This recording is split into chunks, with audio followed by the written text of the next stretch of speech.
All right, hey guys, what is going on? So, just gonna do the recap of last night's game between the Liberty and the Phoenix Mercury and doing a preview of the semifinals.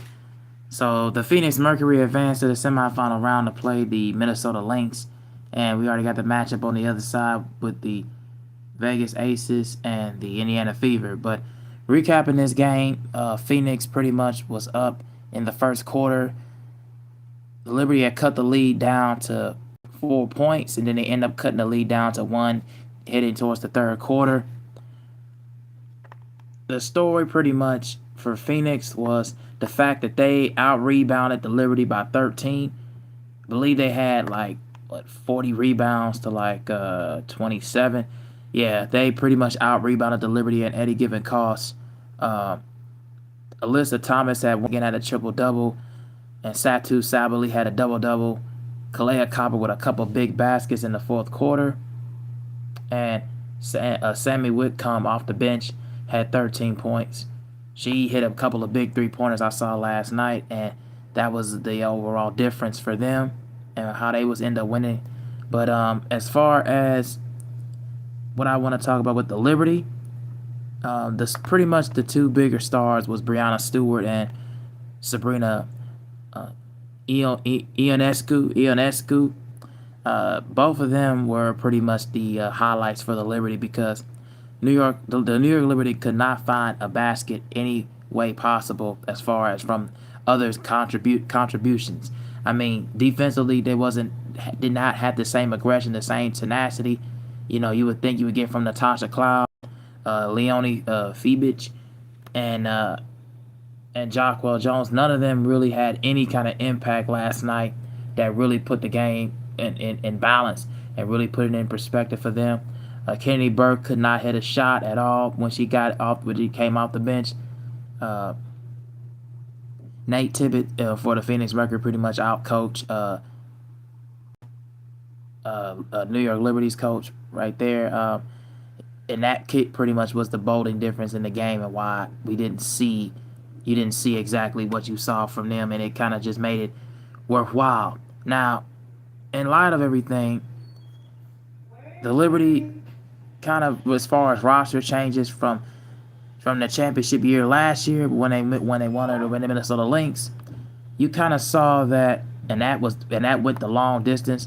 They didn't have the same roster, and they didn't have the same they didn't have the same kind of championship DNA in this first round that you would expect.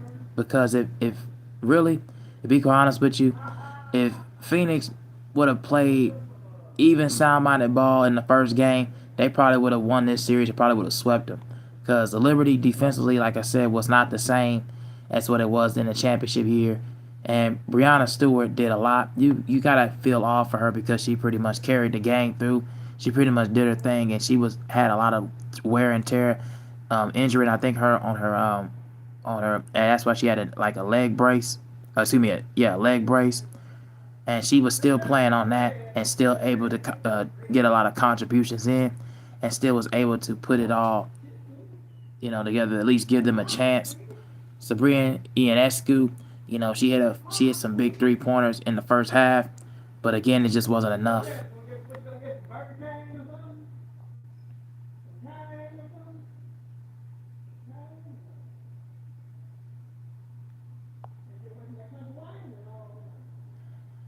And yeah, definitely, definitely with Brianna Stewart pretty much giving the Liberty giving the Liberty as much as she can, and giving the Phoenix Mercury all that they can handle for her. That pretty much was keeping them in the game and keeping them afloat. And Sabrina Ionescu, she had a little bit of wear and tear. She couldn't do as much as she could. Her shots wasn't falling in the second half.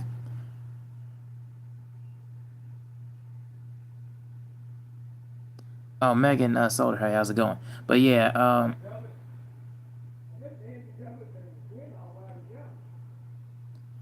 and so yeah, that pretty much was the difference in the game for them and why they couldn't be able to make a lot of nut tough shots. Jockwell Jones got into foul trouble. and Natasha Cloud was in foul trouble as well. They couldn't really do so much, whereas the Phoenix Mercury was able to just be as dominant as they possibly can.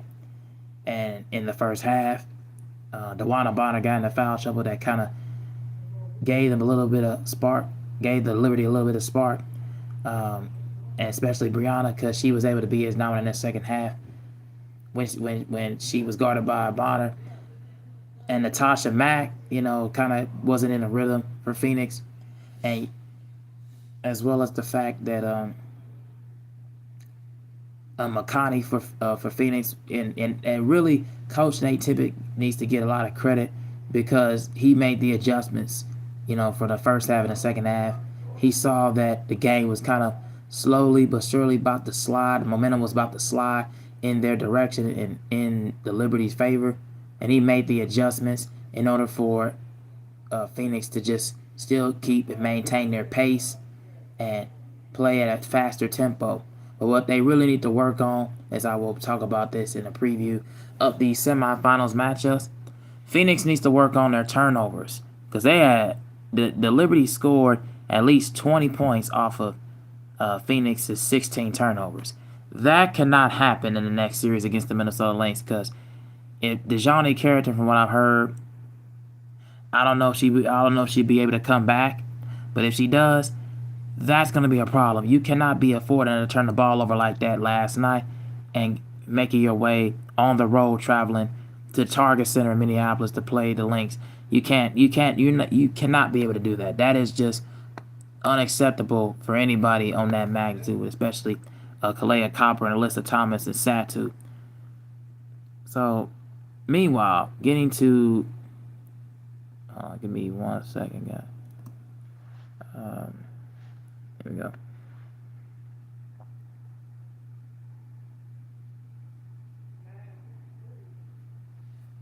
All right, hold on.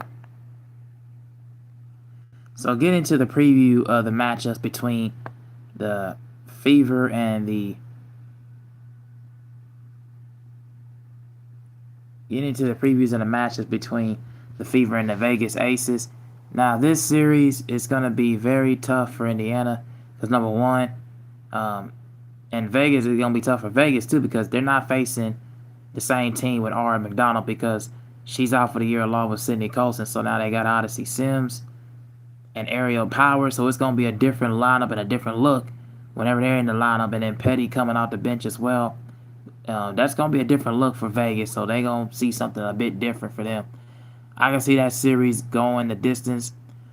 I don't know. For some reason, I just don't trust the Fever as far as getting out to shooters in the three-point line. And I don't trust them as far as slowing down Jackie Young nor Chelsea Gray. I think that's going to be a problem for them. The guard play may be a little bit of a problem for them. I can see that series going the distance, going to 5 games. But for right now, I still got the Vegas Aces probably pretty much pulling that one off in 5. But I think that series will definitely go the distance, and it will come down to a couple of possessions in the 5th game. Now for the Phoenix Mercury and Minnesota Lynx series, I got the Lynx pretty much in a clean sweep. In 4, I got them in a clean sweep. I just don't think that the matchups is just gonna bode well for them. It's just a bad matchup for Phoenix. I don't think they're gonna have as much personnel to slow down Bridget Carrollton, Kayla McBride, or Nafisa Collier. I think that team is gonna be pretty much loaded, and I can see DeJounte Carrington coming back defensively. That adds a lot to that arsenal. And it gives a little bit of leeway for the stud buzz and Courtney Williams to not be as focused on defensively and being as aggressive, where they could just work on their offense, just focusing on scoring. So that's my prediction of thinking that both of them will come back. I got the Minnesota Lynx going back to the championship, facing up against the Vegas Aces, and the Minnesota Lynx winning the championship. Is what I'm seeing right then and there. Now, that would be my prediction and be what I'm seeing right there. Tell me what you guys think down in the comment section. I got one more thing to talk about, one more album to discuss because I listened to over the weekend.